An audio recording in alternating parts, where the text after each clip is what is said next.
सभी का स्वागत है। दोस्तों, मैं कीर्ति सिंह सूचना तकनीकी से संबंधित नेक्स्ट वीडियो के साथ आप सबके सामने हूँ और अब हम लोग डिस्कस करने जा रहे हैं कंप्यूटर की प्रोग्रामिंग भाषाओं के बारे में। दोस्तों, हम लोगों ने इसके पिछले वीडियो में बहुत सारे टॉपिक कंप्यूटर से संबंधित जो भी कुछ क्वेश्चंस या हमारे सामने आते हैं हम लोगों ने उस सब के बारे में डिस्कस कर लिया है। अब हम लोग स्टार्ट करने जा रहे हैं कंप्यूटर की प्रोग्रामिंग भाषाओं के बारे में, यानी कि वो कौन सी भाषाएं हैं जो कंप्यूटर के कार्यों को करने के लिए प्रयोग की जाती हैं।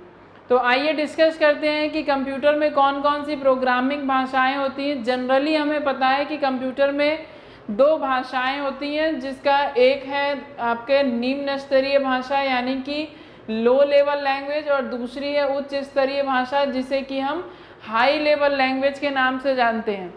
दोस्तों, ये बातें आपको बतानी शायद ज़रूरी भी है कि कंप्यूटर को सिर्फ एक भाषा समझ में आती है जिसे हम लोग 0 और 1 के रूप में व्यक्त करते हैं, यानी हम उसको बाइनरी नंबर सिस्टम कहते हैं। अब कंप्यूटर को भाषाएं समझने के लिए किसी न किसी डिवाइस के माध्यम से हम अपनी द्वारा दी गई भाषाओं को कंप्यूटर की भाषा में परिवर्तित करते हैं, जिसके बाद ही कंप्यूटर को बातें या फिर कोई भी प्रोग्राम करने में प्रॉब्लम नहीं आती। अब आइए देखते हैं कि जैसे हम लोगों ने कह दिया कि कंप्यूटर को सिर्फ 0 और 1 वाली भाषा ही समझ में आती, तो अगर बात की जाए लो लेवल लैंग्वेज की, तो लो लेवल लैंग्वेज में दो तरीके की भाषाएं आती हैं, यानी कि एक तरह से कहा जा सकता है कि लो लेवल लैंग्वेज दो प्रकार की होती है। एक तो हो गया low level language machine language और दूसरी हो गई असेंबली लैंग्वेज। अब बात की जाती है क्योंकि ये लो लेवल लैंग्वेज है, यानी कि कोई भी जब हम उनको प्रोग्रामिंग भाषा यानी कि किसी भी तरीके की जब हम उन कंप्यूटर को डेटा देते हैं तो कंप्यूटर अगर उसे 0 और 1 में बिना परिवर्तित किए काम नहीं कर सकता। लेकिन मशीन लैंग्वेज की बात की जाए तो मशीन लैंग्वेज कंप्यूटर को सीधे समझ में आती है। क्यों? क्योंकि मशीन लैंग्वेज 0 और 1 के रूप में ही दिखाई देती है। अब जैसे ही कंप्यूटर को 0 और 1 के रूप में दिखाई देती है, अब 0 और 1 क्या है?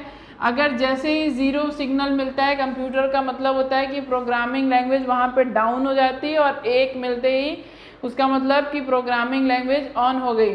अब देखिए, ये आपको यहाँ पे भाषाएं प्रोग्रामिंग भाषाएं तभी समझ में आएंगी जब हमें प्रोग्रामिंग भाषाओं से संबंधित सभी संकेतों के बारे में पता हो। चूँकि हमें संकेत नहीं पता होते हैं, हम लोग प्रोग्रामिंग भाषाएं नहीं पढ़े हैं, इसलिए बस हमें ये जानना है कि कौन कौन सी भाषाएं होती हैं, किस तरह से प्रयोग किया जाता है या उनको दिखाने के लिए क्या क्या चीज़ों का या किस तरह से संकेतों का प्रयोग किया जाता है, या अगर कोई अन्य भाषा है तो हम उसको कैसे कंप्यूटर की भाषा में बदलेंगे। देखिए, मशीन लैंग्वेज में बात की जाए तो मशीन लैंग्वेज 0 और 1 से व्यक्त की जाती है, यानी कि मशीन लैंग्वेज कंप्यूटर को सीधे समझ में आती। मशीन लैंग्वेज के बाद बात की जाए तो दूसरी लो लेवल लैंग्वेज है जिसको हम लोग असेंबली लैंग्वेज कहते हैं। असेंबली लैंग्वेज कैसे व्यक्त की जाती है? असेंबली लैंग्वेज व्यक्त करने के लिए अंग्रेजी के अक्षरों को कोड के रूप में प्रयोग किया जाता है, यानी कि अगर हमें दो संख्याओं को आपस में जोड़ना है तो हम उनको जोड़ने के लिए प्लस का प्रयोग न करके ADD एडिशन का 3 लेटर का कोड प्रयोग करते हैं और हम अक्षरों को संख्याओं को जोड़ सकते हैं। अगर हमें घटाना है तो हम SUB का प्रयोग करेंगे। हमें किसी नाम का परिवर्तन करना है यानी रीनेम करना है तो हम REN यानी कि अक्षरों को कोड के रूप में प्रयोग किया जा रहा है। अब बात की जाती है कि अगर क्वेश्चन ऐसे आ जाए कि अंग्रेजी के अक्षरों को कोड के रूप में किस भाषा में व्यक्त किया जाता है, तो वो कौन सी भाषा है? असेंबली भाषा। अब देखिए, आप लोगों ने हम लोग सॉफ्टवेयर पढ़ाते समय हम एक वर्ड लिए थे असेंबलर, कंपाइलर, इंटरप्रेटर। अब ये असेंबलर क्या करता है? असेंबलर एक प्रकार का सॉफ्टवेयर कह लीजिए जो कंप्यूटर के अंदर स्थापित होता है। अब इसका काम क्या है कि जैसे ही कंप्यूटर को असेंबली लैंग्वेज रिसीव होगी, कंप्यूटर उस असेंबली लैंग्वेज को इस असेंबलर के माध्यम से मशीन लैंग्वेज में या बाइनरी लैंग्वेज कह सकते हैं उसमें परिवर्तित कर देता है, जिसके बाद ही कंप्यूटर का डेटा क्या होगा? प्रोसेस हो सकता है। तो ये दो भाषाएं होती हैं जिसको हम लोग लो लेवल लैंग्वेज के नाम से जानते हैं। पहली हो गई मशीन लैंग्वेज और दूसरी हो गई असेंबली लैंग्वेज। क्वेश्चन आ जाएगा कि असेंबली लैंग्वेज को कैसे परिवर्तित किया जा सकता है, तो असेंबली लैंग्वेज को असेंबलर का प्रयोग करके असेंबलर के माध्यम से परिवर्तित किया जा सकता है। किसमें? बाइनरी लैंग्वेज या मशीन लैंग्वेज में, क्योंकि दोनों चीज़ें, दोनों भाषाएं कैसी दिखाई देती हैं? 0 और 1 के रूप में। अब बात की जाती है उच्च स्तरीय भाषा यानी कि हाई लेवल लैंग्वेज की। हाई लेवल लैंग्वेज अब हाई लेवल लैंग्वेज में कई सारी भाषाएं। हाई लेवल लैंग्वेज ऐसी भाषाओं को कहते हैं जो प्रोग्रामरों द्वारा प्रयोग की जाती हैं, यानी कि यह एक प्रोग्रामिंग भाषा है। अब हाई लेवल लैंग्वेज भी कंप्यूटर को सीधे समझ में नहीं आती हैं। इन सभी भाषाओं को जो भी आपको दिखाई दे रही, इसके अलावा भी कुछ प्रोग्रामिंग भाषाएं हैं, लेकिन इन सभी भाषाओं को पहले कंप्यूटर मशीन लैंग्वेज या बाइनरी लैंग्वेज में परिवर्तित करेगा। और बाइनरी लैंग्वेज में परिवर्तित करने के लिए कंपाइलर और इंटरप्रेटर, यहाँ पे असेंबलर था लो लेवल लैंग्वेज में, लेकिन हाई लेवल लैंग्वेज में कंपाइलर और इंटरप्रेटर, ये 2 सॉफ्टवेयर लगे होते जिसका प्रयोग करके हम इन हाई लेवल लैंग्वेज को मशीन लैंग्वेज या बाइनरी लैंग्वेज में परिवर्तित कर सकते हैं। अब कौन कौन सी हाई लेवल लैंग्वेज होती हैं और उनका क्या प्रयोग है, किस तरीके से प्रयोग की जाती है, हम लोग उनको देखते हैं। जैसे पहली हाई लेवल लैंग्वेज है फोर्ट्रान। हम लोगों ने डिस्कस किया था कि जब सेकेंड जनरेशन हम लोग पढ़ रहे थे तो हम लोगों ने डिस्कस किया था कि फोर्ट्रान और कोबोल का प्रारंभिक रूप से प्रयोग किया गया। तो फोर्ट्रान ही एक ऐसी भाषा है जिसका पहली हाई लेवल लैंग्वेज है जिसका प्रयोग कंप्यूटर में किया गया। फोर्ट्रान का आविष्कार कब हुआ? फोर्ट्रान के आविष्कार की बात की जाए तो सन 1957 में जॉन बेकर्स द्वारा इसका विकास किया गया। कब? 1957 में जॉन बेकर्स द्वारा विकास किया गया। और इसका उद्देश्य क्या है? फॉर्मूला ट्रांसलेशन, यानी कि गणित के कार्यों को करने के लिए प्रोग्रामर फोर्ट्रान जैसी भाषाओं का प्रयोग करते हैं। इन भाषाओं का प्रयोग करके कंप्यूटर हमारे द्वारा दिए गए डेटा को अपनी लैंग्वेज में ट्रांसलेट करता है और उसके बाद कंप्यूटर उसको प्रोसेस करता है और प्रोसेस करने के बाद हमें आउटपुट प्राप्त होता है। फोर्ट्रान के बाद दूसरी लैंग्वेज दिया है एल्गोल। एल्गोल का फुल फॉर्म की बात की जाए तो एल्गोरिदमिक लैंग्वेज। ये एक तरीके की आपकी प्रोग्रामिंग भाषा है जिसे हाई लेवल लैंग्वेज कहते हैं। हाई लेवल लैंग्वेज देखिए हर भाषाओं का अलग अलग उद्देश्य है। जैसे बात की गई फोर्ट्रान की तो यह फॉर्मूला ट्रांसलेशन की लैंग्वेज है, लेकिन अगर एल्गोल की बात की जाए तो यहाँ पे लिखा हुआ है वैज्ञानिक तथा इंजीनियरिंग उद्देश्यों के तहत गणितीय गणनाओं को करने में किया जाता है। यानी एल्गोल का प्रयोग क्यों किया जाता है? एल्गोल का प्रयोग अगर वैज्ञानिक या आपके इंजीनियरिंग उद्देश्य में किसी प्रकार की कोई गणनाएं करनी होती हैं तो हम लोग किस भाषा का प्रयोग करते हैं? एल्गोल। देखिए अभी आप सोच रहे होंगे कि हम लोग कैसी ये सब भाषाएं तो नहीं जानते, तो इसमें हम लोग भाषाएं का प्रयोग करते हैं। यानी कि जब प्रोग्रामर प्रोग्राम तैयार करता है तो प्रोग्राम तैयार करने के लिए वह उसका कैसा उद्देश्य है, उस उद्देश्य के तहत भाषाओं का प्रयोग करता है। अगर प्रोग्राम को फॉर्मूला ट्रांसलेशन करना है या उस प्रकार का कोई प्रोग्राम तैयार कर रहा है तो वो किसका प्रयोग करेगा? फोर्ट्रान का।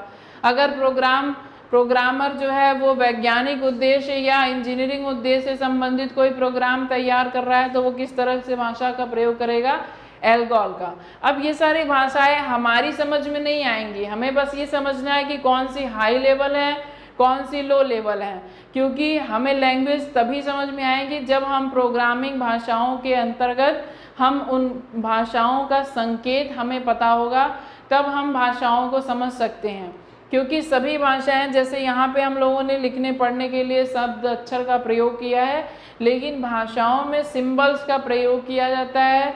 हर एक अक्षर के लिए संकेत बने होते हैं, तो हम उन संकेतों को जब तक नहीं जानेंगे हम इन भाषाओं को कैसे दिखाई देती है ये सब नहीं समझ सकते। तो बस ये जानिए कि ये कौन सी भाषा है, किस लिए प्रयोग की जाती है, ये लो लेवल है कि हाई लेवल है, बस इतना जानना है। तो एल्गोल के बाद बात करते हैं पास्कल की। इसका आविष्कार 1970 में निकोलस विर्थ द्वारा किया गया और छात्र इसका प्रयोग करते हैं। देखो किस लिए प्रयोग किया जाता है? जब प्रोग्रामर किसी, जैसे हम जैसे छात्र जब हम नई नई भाषाएं सीखने जाते हैं तो मैं प्रोग्रामिंग के मूलभूत मतलब बेसिक जो जानकारी है उसके बारे में अवगत कराने के लिए हम पहले पास्कल जैसी भाषाओं का प्रयोग करते हैं। जब हम पास्कल भाषाओं के माध्यम से हम प्रोग्रामिंग भाषा का मूलभूत यानी बेसिक चीज़ें जानते हैं कि किस संकेत का प्रयोग किया जाएगा, किस तरीके से भाषाएं लिखी जाएंगी, तो पहले हम बेसिक बातें जानते हैं। जैसे हम पढ़ने जाते हैं तो पढ़ने से पहले हमको ABCD सिखाई जाती है, तो ABCD सिखाने के लिए अलग किताब बनी हुई है। फिर आगे चलेंगे, GK सिखाने के लिए अलग किताब बनी हुई है। उसी तरीके से जब हम शुरुआत में प्रोग्रामिंग सीखने जाते हैं तो हमें उसकी बेसिक बातें सिखाने के लिए जो सॉफ्टवेयर या जिस लैंग्वेज का प्रयोग होता है वो कौन सी है? पास्कल। पास्कल के बाद दिया हुआ है बेसिक। बेसिक का विकास कब हुआ? 1964 में विकास किया गया। किसके द्वारा? जॉर्ज कैमी तथा थॉमस कुट्स के द्वारा विकास किया गया। और बेसिक का फुल फॉर्म होता है, अभी देखिए फुल फॉर्म के लिए भी परेशान न होइएगा क्योंकि हम अब इसके बाद नेक्स्ट वीडियो में फुल फॉर्म और शॉर्टकट की ही लेके आएंगे। तो बेसिक का फुल फॉर्म मुँह ज़बानी सुन लीजिए, beginners all purpose for symbolic instruction code. Beginners all purpose for symbolic instruction code. और विकास कब हुआ? 1956 में जॉर्ज कैमी तथा थॉमस कुट्स के द्वारा। बेसिक का महत्व बेसिक से ही समझ जाएंगे कि बेसिक मतलब इसी तरीके की जैसे पास्कल का प्रयोग है उसी प्रकार से बेसिक भी भाषा है कि अगर हमें प्रोग्रामिंग की बेसिक बातें जाननी होती हैं तो हम किस भाषा का प्रयोग करते हैं? बेसिक का। आगे चलते हैं, कोबोल। कोबोल यानी कि कॉमन बिजनेस ओरिएंटेड लैंग्वेज, यानी कॉमन बिजनेस ओरिएंटेड लैंग्वेज या व्यावसायिक तौर पर प्रयोग की जाती है। बिजनेस से संबंधित कोई प्रोग्राम तैयार करना है, किसी प्रकार का कोई ऐप्स तैयार करना है या कोई वेबसाइट बनानी है जिसमें बिजनेस कोई ना कोई व्यापार हो, तो हम लोग किस भाषा का प्रयोग करते हैं? कोबोल का। ये कौन लोग प्रयोग करेंगे? जो सॉफ्टवेयर बनाते हैं, हम लोग नहीं, जो सॉफ्टवेयर बनाते हैं वो कोबोल भाषा का प्रयोग करते हुए वेबसाइट बनाते हैं, उसका सॉफ्टवेयर बनाते हैं, उसके एप्लीकेशंस बनाते हैं। आगे दिया हुआ है लोगो। कंप्यूटर शिक्षा को सरल बनाने में प्रयोग किया जाता है। हम लोग जनरली कंप्यूटर यूज़ करते हैं, क्यों यूज़ करते हैं? क्योंकि हमें कंप्यूटर चलाने आता है। और किस लिए आता है? क्योंकि वहाँ पे लोगो जैसी भाषाओं का प्रयोग होता है। अब यहाँ पे दिया है कंप्यूटर शिक्षा को सरल बनाने में प्रयोग होता है, यानी कि हमें ईजिली पता है कि हम ये तरह से काम करें तो हम सीधे से ड्राइंग बना सकते हैं, कोई अच्छा लिख सकते हैं। क्योंकि जब कंप्यूटर का जो भी विंडो ऑपरेटिंग सिस्टम है, जब कंप्यूटर का जो बेसिक जो घरों में कंप्यूटर यूज़ होते हैं, जब उनके सॉफ्टवेयर तैयार होते हैं तो लोगो जैसी भाषाओं का प्रयोग होता है। और लास्ट में है सी भाषा का आविष्कार 1970 में डेनिस रिची द्वारा किया गया। सी एक अच्छी प्रोग्रामिंग भाषा है क्योंकि यह हमें सॉफ्ट हार्डवेयर को हमारे काम को आसानी से करने में सक्षम बनाती है, यानी हमें कंप्यूटर की भाषा आसानी से समझ में आ जाए, कैसे कंप्यूटर भाषा काम करता है, कंप्यूटर हर अलग अलग डिवाइस का कैसे प्रयोग करता है, उन सारी भाषाओं को समझने, उन सारे कार्यों को करने के लिए सी लैंग्वेज का प्रयोग होता है। और यहाँ पे दिया है जावा, जिसका विकास हुआ 1970 में माइक्रो सिस्टम के द्वारा।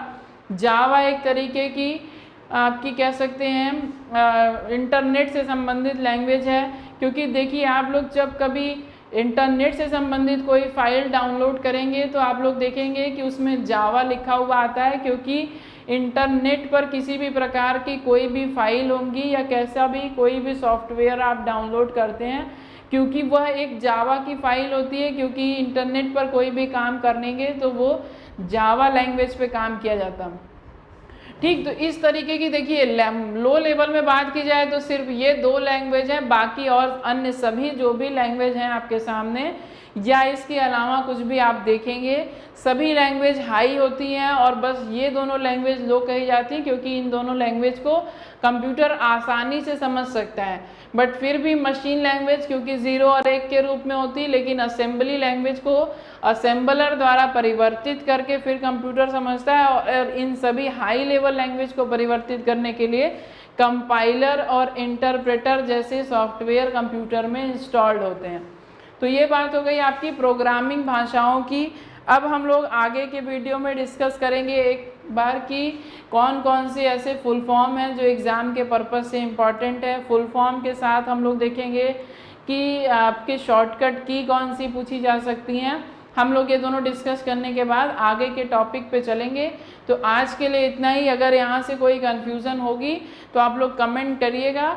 और प्रोग्रामिंग भाषाओं की बात रही कि अभी लगे प्रैक्टिकली नहीं बताया गया, तो ऐसा बिल्कुल नहीं है, क्योंकि प्रोग्रामिंग भाषाएं हमारी समझ में नहीं आएंगी। अगर आप में से कुछ लोग ऐसे होंगे जिन्होंने प्रोग्रामिंग भाषाओं से संबंधित कोई पढ़ाई की होगी, तो आपको पता होगा कि हमारी भाषाएं और प्रोग्रामिंग भाषाएं बहुत ही अलग होती हैं। उन्हें समझने के लिए पहले हमें भाषाओं से संबंधित जितने संकेत हैं जिनको सॉफ्टवेयर बनाने में प्रयोग किया जाता है वो समझ में आना ज़रूरी है।